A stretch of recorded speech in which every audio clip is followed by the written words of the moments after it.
हक हूँ गा आप पहले मुंह से मार अरे गा की गा सुन पिए ते क्या जुत मार हक हूँ यार ठीक है हक हूँ आज सवेरे मुंह धोता है तू तो धोता है हक हूँ ये जो मुरीद है वे आंदा पे चुप हक हूँ हक हूँ हक हूँ वालेकुम अस्सलाम भाईजान क्या हाल है पीर सही दे अच्छा क्या हाल है सही ठीक हो तो ठीक है अल्लाह पाक शुक्र है हक हूँ हक बाबा जलाली है दसो सही कि हमारा हाल सुनाओ बस सही बड़े तोड़े तारीफा सुने से जी हां सही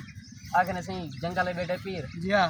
जी जत्ते वाला पीर मशहूर है हाँ जत्ते वाला पीर जत्ते वाला पीर भूल गया पीर फेटे मैं आके लाहौर तक सारे कस्टमर आना लाहौर तक माशाल्लाह चंगी गाल है यार हक सारे के काम कर रहे हो दसो हमारा हाल दो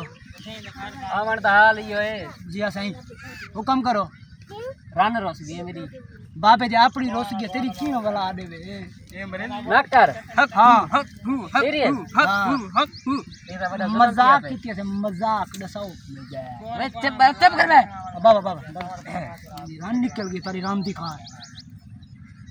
राम दिकार है ही करना वाला तेरी जो निकल गई वो निकल गई उन्हें पीर भाई एक में रोक गल गल लो अच्छा गा नहीं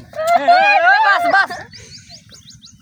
गा नहीं तुम्हारी निकल गई मेरी निकल गई तू तो तभी बे कुछ नहीं मारता कुछ नहीं ना कर तू हर चुप कर बे तभी ये बड़े मारे मैं जी ए वा कोई तभी चंगा जिया तू मेरा के काम काम से से जाती जाती है मैंने सेंदर रख ले जूती लग रहा तू राजा वैसे पुठा है